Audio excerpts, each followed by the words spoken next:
السلام علیکم ورحمۃ اللہ وبرکاتہ نحمدہ ونصلی علی رسولہ الکریم اما بعد۔ امید کرتے ہیں آپ تمام سسٹرز خیر و عافیت سے ہوں گی اور ایمان کی بہترین حالت میں ہوں گی۔ اللہ رب العزت سے دعا ہے آپ کی طرف ہر بڑھنے والا شر خیر میں بدل دے، آمین۔ پیارے سسٹرز، ہم لوگ 7 پارہ کمپلیٹ کر چکے تھے اور نیکسٹ 8 پارے کے سٹارٹ تھا۔ اس میں ہم ایک آیہ مبارکہ کی ٹرانسلیشن کر چکے تھے۔ آج مزید 2 آیہ مبارکہ کی ٹرانسلیشن کریں گے۔ آیہ مبارکہ 112 113 اور تفسیر کا لیسن آیہ مبارکہ 111 سے سٹارٹ کریں گے۔ اللہ رب العزت سے دعا ہے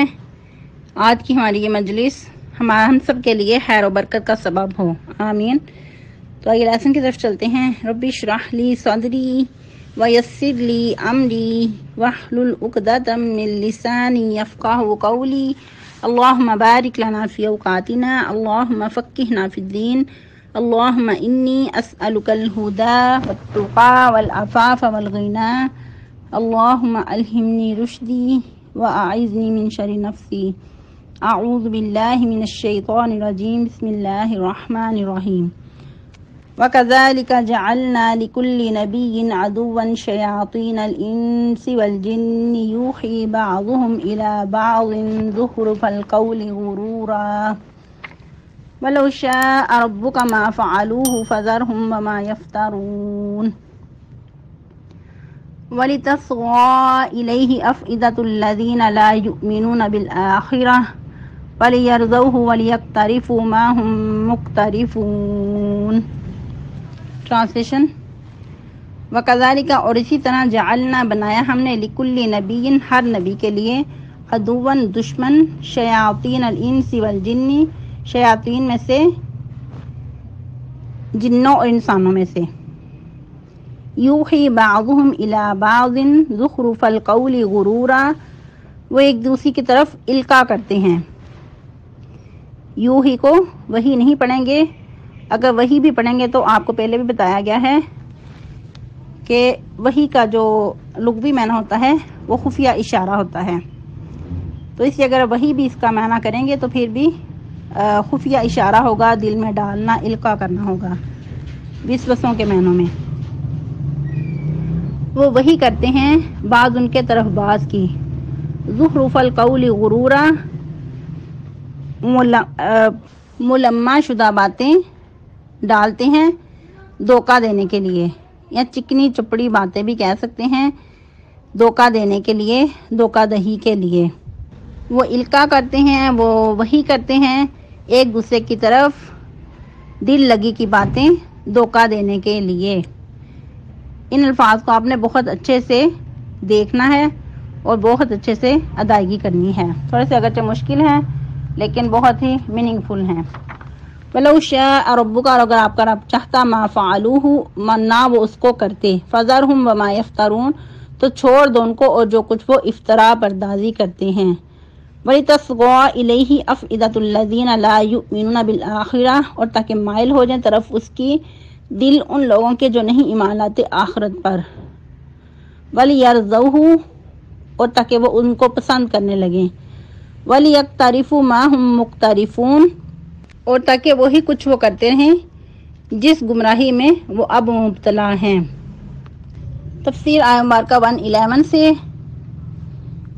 آج کا موضوع بھی وہی کنٹینیو کیا جا رہا ہے جو پہلے سے چل رہا تھا کہ مشرکین مکہ کے جو مطالبات تھے اور حسی مطالبات بھی ان کے تھے، جب ان کو مانوی معجزات دکھائے جاتے تو ان کے مطالبات ہوتے حسی معجزات پہ۔ تو اللہ سبحانہ و تعالی مزید کنفیوژن دور کرنا چاہ رہے ہیں۔ وَلَوْ أَنَّنَا نَزَّلْنَا إِلَيْهِمُ الْمَلَائِكَةَ اور اگر ہم ان کی طرف فرشتوں کو بھی نازل کر دیتے، یعنی کہ ان کے منہ بولے مطالبات جو تھے وہ بھی ان کو دے دیے جاتے، جو کچھ وہ کہتے تھے۔ کبھی کہتے کہ فرشتے ہماری طرف رسول بنا کر بھیجے جائیں، کبھی کہتے کہ مردے جو ہیں وہ کلام کریں، مردے باہر آ کر ہمیں بتائیں کہ عذاب قبر ہوتا ہے، یا پھر مرنے کے بعد دوبارہ جی اٹھائے جانا ہے، یا ہمارے سامنے مردوں کو زندہ کیا جائے تو ہم پھر تمہاری جو دعوت ہے اس کو مانیں گے، اس کو تمہیں سچا نبی مانیں گے۔ تو اللہ تعالیٰ فرما رہے ہیں کہ اگر ان کے منہ بولے معجزات بھی ان کو دکھا دیے جائیں، وحشرنا علیہم کل شیء قبولا، اور اکٹھا کر دیں ہم ان پر ہر چیز کو، یعنی کہ جتنے بھی معجزات کا مطالبہ کرتے ہیں سب کے سب ان کو بیک وقت بھی سامنے لا کر دکھا دیے جائیں، تو جن کی قسمت میں حق قبول کرنا نہیں ہے وہ کبھی بھی حق کو قبول نہیں کریں گے، وہ مزید ان میں سے کنفیوژن نکالتے رہیں گے، مزید اور مطالبات کریں گے۔ ما کانوا لیؤمنوا، نہیں ہے وہ یہ کہ ایمان لے آئیں، الا ان یشاء اللہ، مگر یہ کہ اللہ چاہے، یعنی کہ اللہ کی اگر منشا ہوگی، زبردستی اللہ تعالیٰ ان کو قبول کروانا چاہیں تو وہ اور بات ہے، لیکن اللہ کی یہ منشا نہیں ہے کہ اللہ تعالیٰ کسی کو زبردستی ہدایت دیں۔ جو ہدایت چاہتا ہے، ہدایت حاصل کرنا چاہتا ہے، اسی کو ہی اللہ تعالیٰ حاصل کرنے کی توفیق دیتے ہیں۔ پھر مزید فرمایا ولیکن اکثرہم یجہلون، لیکن اکثر ان کے جہالت برتتے ہیں، کیونکہ جب انسان کے پاس علم آ جائے، علم ہونے کے باوجود بھی وہ اس طرح نافرمانیاں کرے، اعراض کرے، تو اس سے بڑھ کر پھر جاہل اور کوئی نہیں ہو سکتا۔ ایسی جہالت زیادہ نقصان دہ ہوتی ہے، کیونکہ یہ نبی صلی اللہ علیہ وسلم کو بہت اچھی طرح پہچانتے تھے، اور آپ وسلم کی جو رسالت تھی اس کو بھی بہت اچھی طرح اس سے واقف تھے، لیکن ہٹ درمی کی انتہا کہ یہ ماننے کو تیار نہیں تھے۔ پھر مزید نیکسٹ آیت مبارکہ میں اللہ سبحانہ و تعالیٰ اپنے پیارے حبیب محمد رسول اللہ صلی اللہ علیہ وسلم کو تسلی دینا چاہ رہے ہیں، آپ صلی اللہ علیہ وسلم کی حوصلہ افزائی کرنا چاہ رہے ہیں کہ آپ ان کی ایذا رسائی پہ پریشان نہ ہوں۔ ان کی جو طرح طرح کی تکالیف ہیں، یہ جنوں کو بھی ساتھ ملا کے طرح طرح سے آپ کو نقصان پہنچانا چاہتے ہیں، تو یہ صرف آپ کے ساتھ ہی نہیں ہو رہا بلکہ پہلے انبیاء کے ساتھ بھی یہ سب کچھ ہوتا رہا ہے۔ وَكَذَلِكَ جَعَلْنَا لِكُلِّ نَبِيٍّ عَدُوًّا شَيَاطِينَ الْإِنسِ وَالْجِنِّ، اسی طرح بنایا ہم نے ہر نبی کے لیے، ہر نبی، کتنا میننگ فل ورڈ ہے کہ یہ صرف آج کا ان کا کھیل نہیں ہے بلکہ ہر زمانے میں یہ چلتا آ رہا ہے سلسلہ۔ ہر نبی کے لیے دشمن شیطانوں میں سے، انسان جنوں میں سے، یعنی کہ بعض انسان بھی شیاطین کا جو ہے وہ دارتے ہیں، دکھنے کو انسان ہے لیکن شیطان صفت انسان، اور جن بھی، تو یہ باہم ملے جلے ہوتے ہیں، ایک دوسرے کی طرف القاء کرتے ہیں، ایک دوسرے کی طرف وسوسوں کے ذریعے کام چلاتے ہیں، اور یہ سب کچھ کیوں کرتے ہیں؟ ملمہ کی ہوئی باتیں، چکنی چپڑی باتوں کے ذریعے لوگوں کو اپنی طرف مائل کرتے ہیں، کس لیے؟ دھوکہ دہی کے لیے، یعنی کہ جو لوگ اس دین کی طرف آنا بھی چاہتے ہیں ان کو ایسی باتوں کے ذریعے اپنی طرف لگاتے ہیں، اپنی طرف مائل کرتے ہیں کہ یہ جو نبی صلی اللہ علیہ وسلم کی رسالت ہے اس کو قبول نہ کریں، اور عوام بیچاری پہلے ہی جاہل ہوتی ہے، اس کو مزید کوئی محبت کے دو بول مل جائیں تو وہ ان کی باتوں میں آ کر یقیناً دین سے یا دین والوں سے ہی بیزار ہو جاتے ہیں۔ آج بھی یہی حال ہمارے معاشرے میں بھی ہو رہا ہے کہ جہاں کوئی دنیاوی فائدہ نظر آیا تو دین کو چھوڑ کر یا دین والوں کو چھوڑ کر ان کی طرف لگ گئے جہاں سے دنیاوی مفاد حاصل ہو رہا ہے۔ انسان کی ہمیشہ سے کمزوری رہی ہے کہ انسان کے پاس جب علم نہیں ہوتا تو پھر وہ دنیا کی طرف زیادہ مائل ہوتا ہے، دنیا کی رنگینیوں میں مست ہو جاتا ہے۔ آیت مبارکہ کا سٹارٹ دوبارہ سے دیکھ لیتے ہیں۔ جس طرح نبی صلی اللہ علیہ وسلم کو آگاہی دی جا رہی ہے کہ یہ آپ کو جو تکلیفیں دی جا رہی ہیں، ایذا رسائی کی جا رہی ہے، یہ صرف آپ کے ساتھ ہی نہیں ہے بلکہ پہلے انبیاء کے ساتھ بھی یہ سب کچھ ہوتا رہا ہے۔ انہوں نے بھی اذیتوں پہ صبر کیا، صبر و استقامت کے پہاڑ بنے رہے اور دین پہ جمے رہے۔ تو یہ تو ان لوگوں کے حالات تھے، یا پھر پہلے واقعات بیان کر کے نبی صلی اللہ علیہ وسلم کو تسلی دی جا رہی ہے۔ تو آج بھی اگر کوئی اس اذیت سے گزر رہا ہے تو اس کے لیے بھی اس میں بہت بڑا سبق ہے، اس کے لیے بھی اس میں بہت زیادہ حوصلہ افزائی ہے کہ انبیاء کو اگر ایسا ستایا گیا جو کہ معصوم عن الخطا ہوا کرتے ہیں تو ہم لوگ کیا ہیں؟ ہم لوگ جو قدم قدم پہ گناہ کر جاتے ہیں۔ اگر ہمارے پیارے نبی صلی اللہ علیہ وسلم جادو کیا گیا، اگر آج بھی کوئی اس کنڈیشن سے گزر رہا ہے تو اس کو بھی صبر کا مظاہرہ کرنا چاہیے، اور کوئی ایسا کام نہیں کرنا چاہیے کہ جو انسان کو گناہ کی دلدل میں پھنسا دے، کیونکہ آج ہمارے آس پاس بہت سارے عوامل بیٹھے ہیں جو کہ شرکیہ الفاظ پہ مبنی جادو کا توڑ کرتے ہیں، یا جو سرکش طاقتیں ہیں ان سے مقابلہ کرتے ہیں، پیسے کا بھی ضیاع اور ایمان کا بھی ضیاع۔ ایسے لوگ یقیناً ایمان کے بھی ڈاکو ہیں۔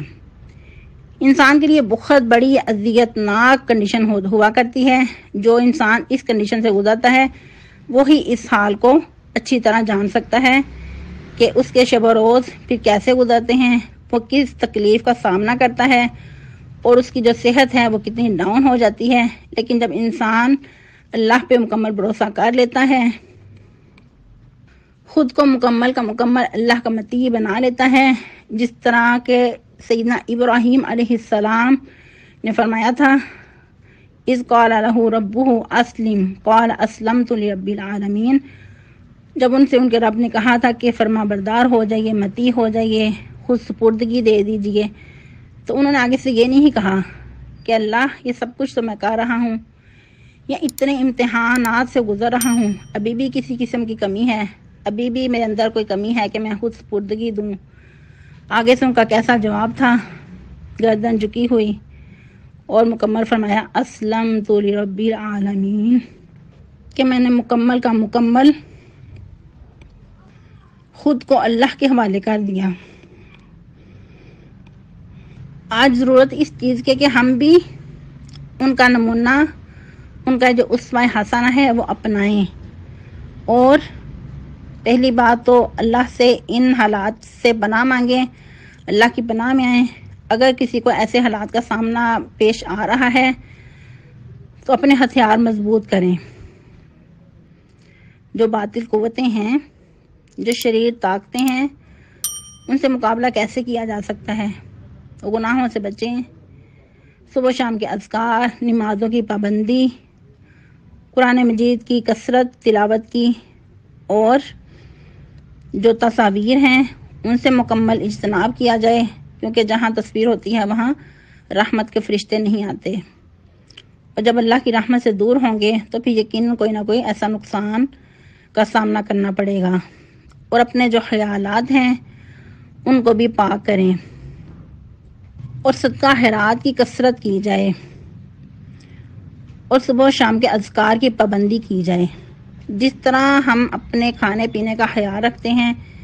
اگر ہمیں کوئی بیمار نظر آتا ہے ہم اسے کہتے ہیں کہ پراپر اپنی ڈائٹ کا خیال رکھو،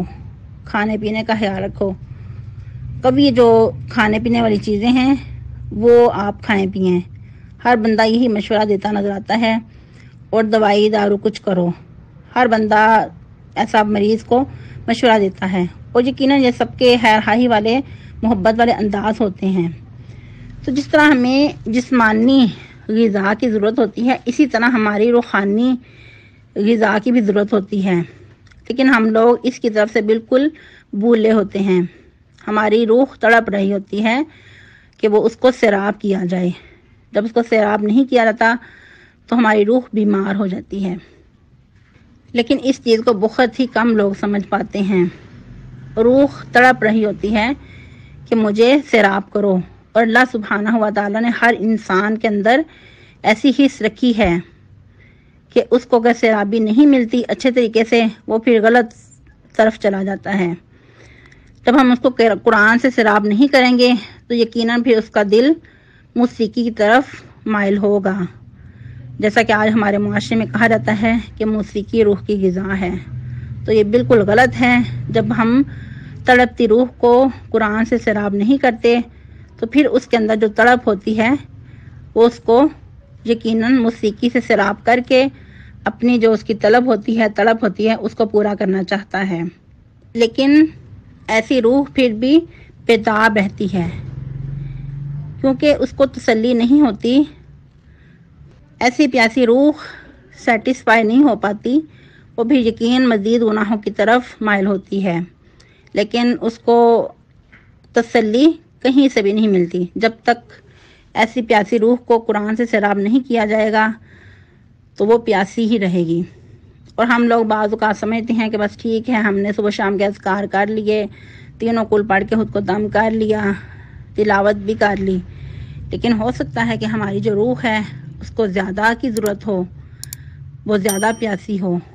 تو ایسی روح کو پھر مزید سیراب کرنے کی ضرورت ہوتی ہے۔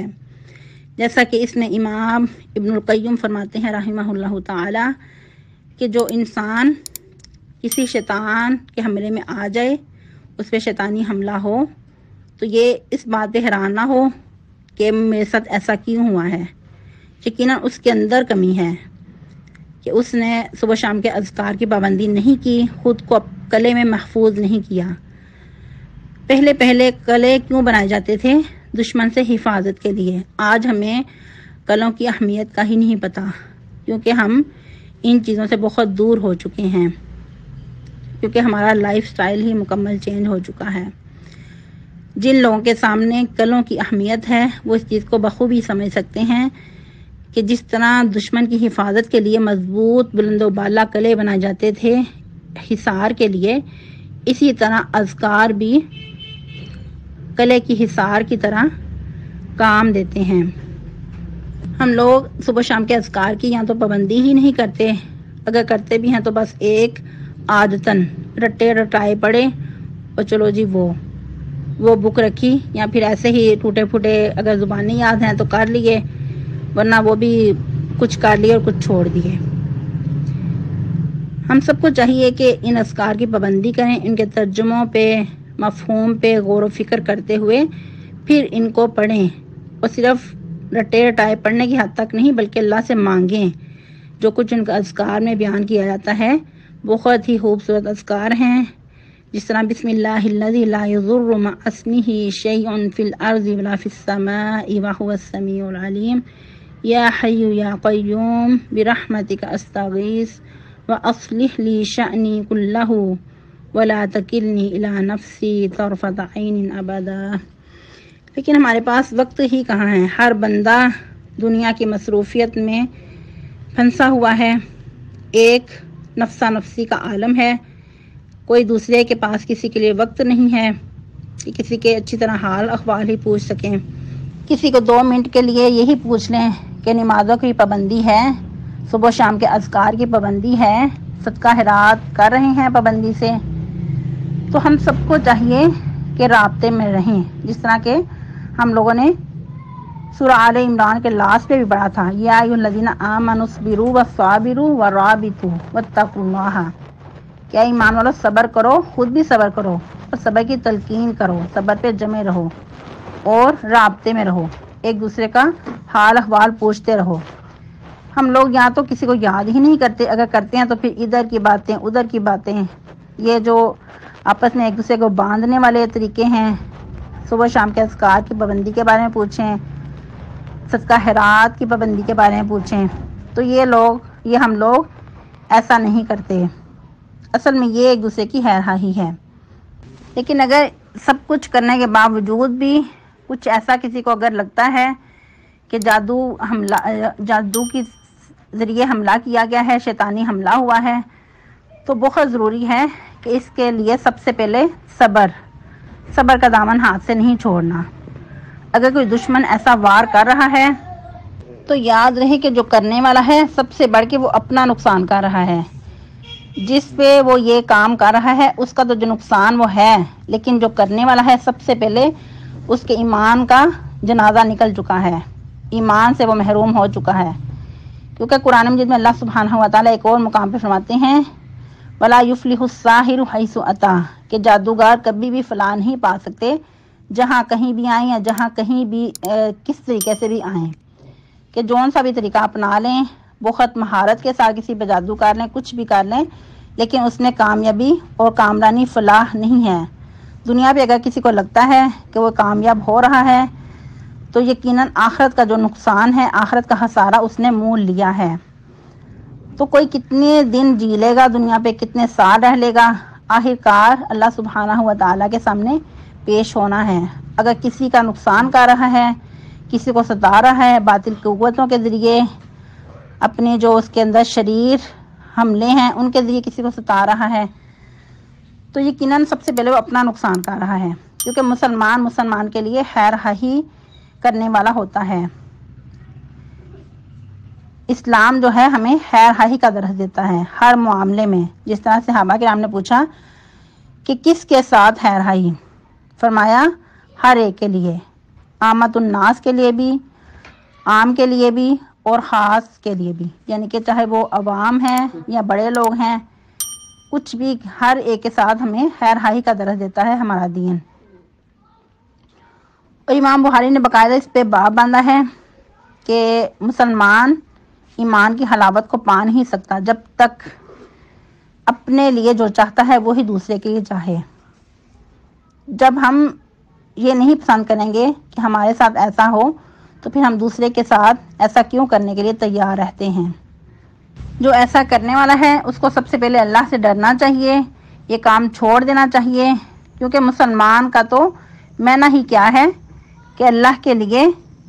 خود کو سپرد کر دینے والا. جیسا کہ عرب میں مسلم اس اونٹ کو کہا جاتا تھا جس کی نکیل اس کے مالک کے ہاتھ میں ہوتی، وہ مالک جہاں چاہتا اس کو لے جاتا، تو ایسے اونٹ کو مسلم کہا جاتا تھا. تو ان کی ہی زبان کے مطابق اللہ سبحانہ و تعالیٰ نے دین ان کی طرف ارسال کیا تاکہ انسان اچھی طرح سمجھ پائیں اور اس پہ عمل پیرا ہوں. تو ایسے انسان کو ایسے شرارتوں سے باز آنا چاہیے اور اللہ سے تائب و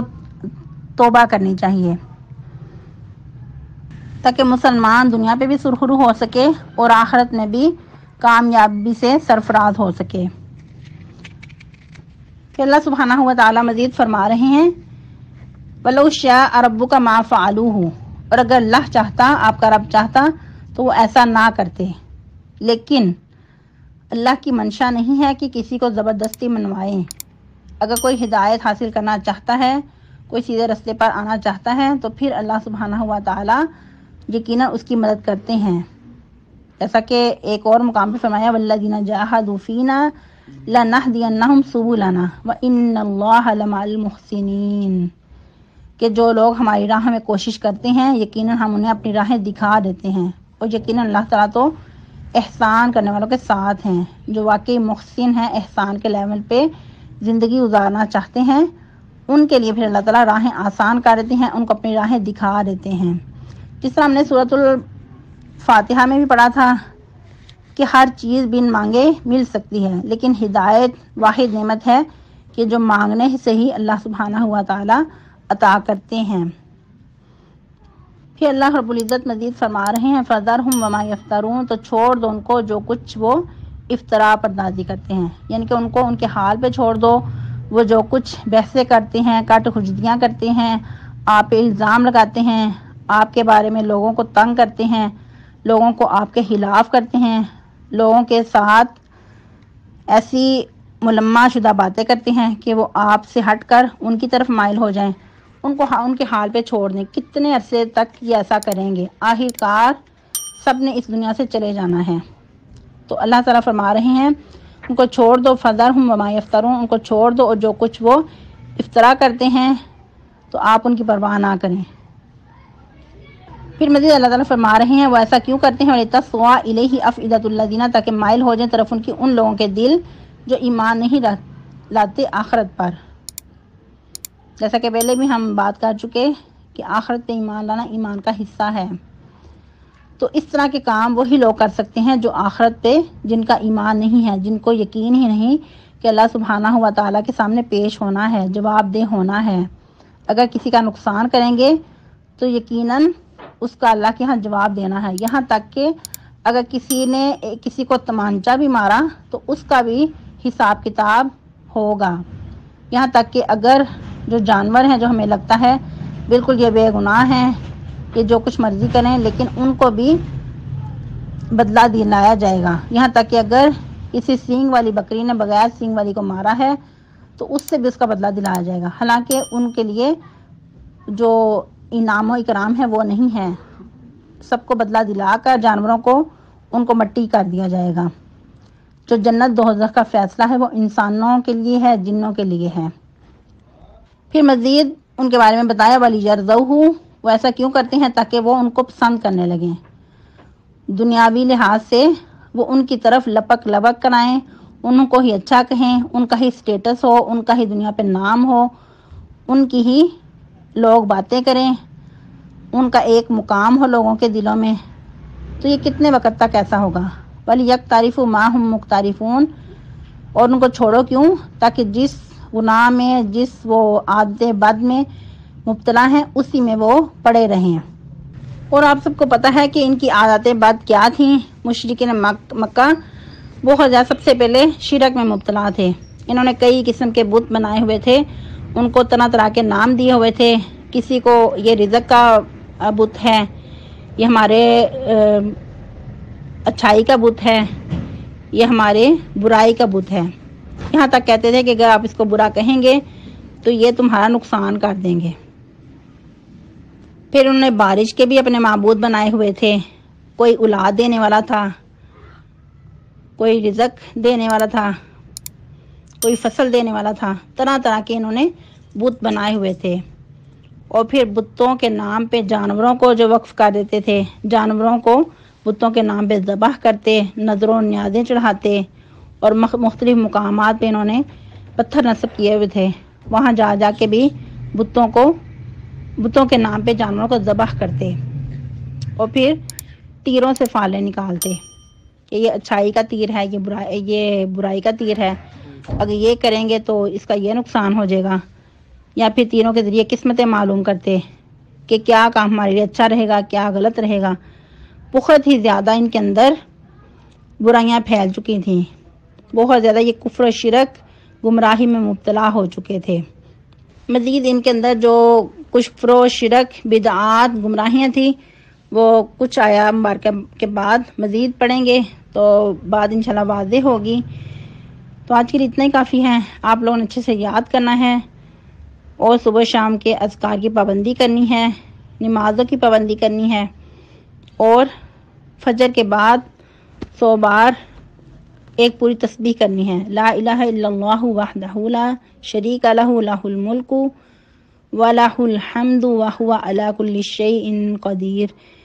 یہ تسبیح بہت ہی بیسٹ ہے، اس کے ترجمے پہ، مفہوم پہ غور کرتے ہوئے پڑھیے گا،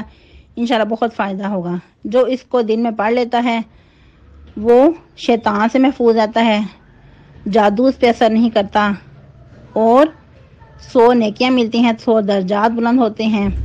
اور سب سے بڑھ کر جو یہ تسبیح اس دن کر لے گا، اس دن اس سے بڑھ کر کوئی اور ایسا عمل نہیں لائے گا، الا یہ کہ جس نے 100 بار سے زیادہ اس کو پڑھا ہو۔ اور اگر آپ فجر کے فوراً بعد پڑھ لیتے ہیں تو اس کا بہت زیادہ فائدہ ہے، اور یقیناً اس کو پڑھ کر جو دعا کی جائے گی وہ قبول بھی ہوگی۔ اللہ سبحانہ و تعالی ہم سب کا حامی و ناصر ہو، ہم سب پہ اپنی رحمتیں، اپنے فضل و کرم کی نوازشیں کریں، آمین۔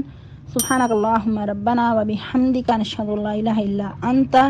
نستغفرک و نتوب الیک۔ السلام علیکم ورحمۃ اللہ وبرکاتہ، وصلی اللہ علی